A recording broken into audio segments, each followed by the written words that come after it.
And guys, I actually found out how much I got paid. Well, I get paid before tax, and my God, like wow. Please guys, don't get tired of me. I promise this is the last time I'm changing jobs. Oh brother, this guy stinks! Alright, cool. So you're probably thinking, what's all this about, bro? Because a few months ago, I really came on here and made a whole hoopla about finally leaving compliance, making it into private equity, it's lit, blah blah blah. But long story short, nah, all jokes aside, Nope. been there, done that. Okay, seriously, can the production team actually stop interrupting me? Sorry.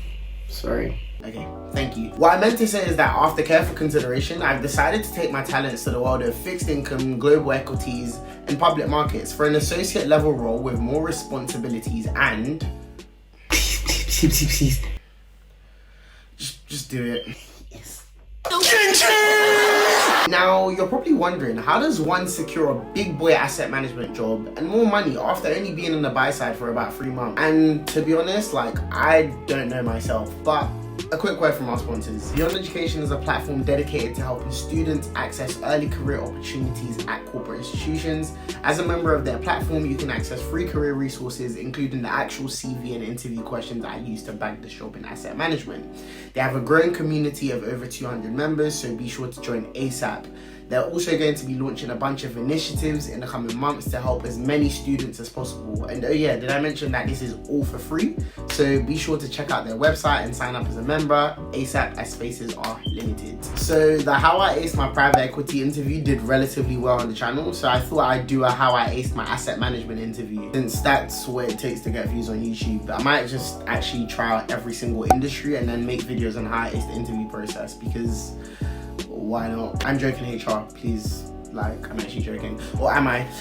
Anyways, in this video, I'll be explaining what asset management is, the main functions, an overview of my role in asset management, and insight into some of the interview questions that I got asked in the interview process and how I approached them. I'm trying to make this video sweet and short and sweet, because I know everyone's attention span is pretty shit since TikTok, including mine. But yeah, hopefully after watching this video, you too can also secure a big boy asset management job and get paid big bucks. So let's get it. So what is asset management? On face value, it seems pretty self-explanatory. Just managing people's assets. And Wikipedia defines it as a systematic approach to the governance and realization of value from the things that a group or entity is responsible for over their whole life cycles. Whatever that means.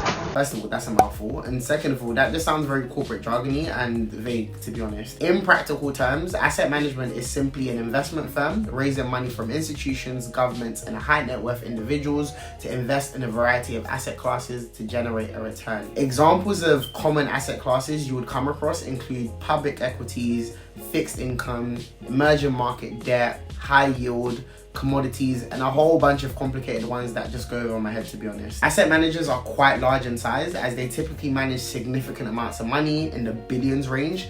Notable asset managers are the likes of Legal & General, Vanguard, Fidelity, PIMCO, and the list goes on, to be honest. There's so many of them. So the common terms you hear in the investment world when it comes to functions in asset management is front office, middle office, and back office. Now within these functions exist a mixture of teams doing different things on a day-to-day. So when we look at back office, for example, you would usually have the typicals, you know, HR, finance, compliance, IT support, marketing, and they're usually the backbone of any corporate firm. Then in front office, you would have the investment team, and their responsibility is to put the money received from investors to work by simply investing in a range of assets to generate a return. Now, not many people know this, but in asset management, the investment team doesn't really engage with investors to raise money like private equity or venture capital. There's actually a sales team that engages with investors, and they're usually referred to as the distribution team. In the middle office, you'd usually come across the investment operations team, and they support the investment team on a range of activities such as reconciliations,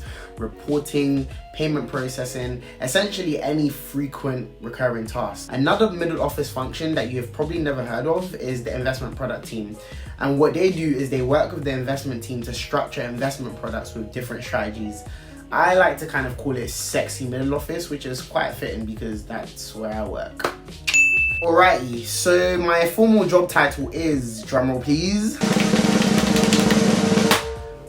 product development associate. And what that means in practice is, hold on, let me actually just get my contract real quick. Like, I actually really need to stop making these jokes. HR, I'm actually joking, but to be honest, I actually can't find my employment contract, and I don't actually know if that's bad, because like, yeah. And guys, I actually found out how much I got paid. Well, I get paid before tax, and my god, like, wow. Like, wow. But anyways, I'm getting distracted. As a product development associate, my job is to work with the investment teams on structuring investment products, but then also monitoring these products throughout their life cycle from a performance, value, and commercial perspective, amongst other KPIs, you know, that thing that companies use to measure performance or whatever. But yeah, so the role is quite dynamic in the sense that you get exposure to the entire firm's investment strategies. You're involved in project management, operations, fund launches, and engage with a wide range of stakeholders across the business, which keeps the role quite interesting. And most importantly, you get a lot of... I'm not going to talk through my prep structure for this interview because, as you guys know, it's pretty much the same format, just with a few nuances based on different roles. But you can check out my other interview prep video, and if you want insight into that, you can kind of like look through that video. It's very detailed. But what I am going to talk about is questions I found quite challenging in this interview process and how I answer them, and my, like, you know, technique of basically like combating the question. So the first question that he asked me was, do you understand how the bond markets are affected by the current economic environment? And like, yo, when I actually heard this question, at first I was just like, what? Bro, what are you talking about, man? The thing is, I learned about all these asset classes when I was in uni, but that was like 4 years ago, and I've been immersed in the world of private equity for the last 3 years, so I genuinely didn't know the answer to this question, like, you know? And the thing is, that's exactly what I said, but I said it in corporate jargonese. So I said it along the lines of, currently my commercial awareness is limited to development in the private markets, so I can tell you about the competitive fundraising landscape or how valuations are being affected by the economic environment. In other words, I indirectly said, I don't know. I don't know. But without saying I don't know. So that's kind of the way I approached that question. Another question that kind of threw me off was, give us an example of when you've had to convince someone to do something when there's little to no incentive for them. And it was quite a specific competency question, so I couldn't really think of examples straight away. And I started trying to think of some constructive waffle that I could give them. But then I thought to myself, like, Stephen, be honest, what do you actually do when you're trying to convince someone to do something? I use my charm. And that's exactly what I said, but obviously in corporate jargon. So I started off by saying, I consider myself to be quite a charming person, and that gets them laughing a bit. And then I was like, I usually try to turn on the charm, then explain the importance of the task that needs to be done and why it's critical for the business. And sometimes you actually just have to talk your shit like that. This motherfucker don't miss. No, he's fucking good. That motherfucker don't miss, man. But, you know, if it doesn't work for you, then... You got me. But general tips when answering interview questions is to take your time. You're not expected to answer these questions immediately. You can use subtle cues like, let me think.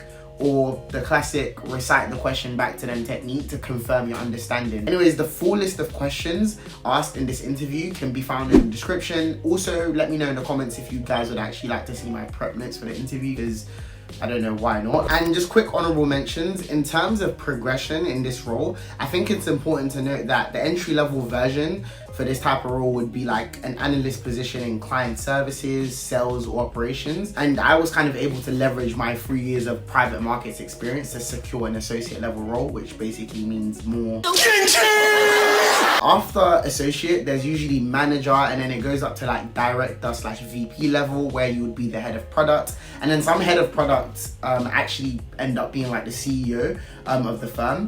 But that's if like their investment and commercial acumen is like kind of like, you know, TikTok kind of thing. And in our firm, for example, like, you know, the CEO of the firm actually used to work in product, so, you know, it is possible to kind of make the transition from like, you know, working in product to actually being a CEO of an investment firm. But yeah, man, I appreciate this video. It's quite high level, but it should give you a basic understanding of asset management. If you guys want me to do more of a deep dive, just let me know. But if you've liked this video, please like, comment, share, and subscribe. Turn on post notifications so you don't miss a thing, and I'll catch you guys in the next one. Deuces. Oh yeah, guys, like, one thing I really like about this role is because it's like predominantly public markets, right? Once it's 5 o'clock, everybody goes home because the markets is closed. Like, what a life. But yeah,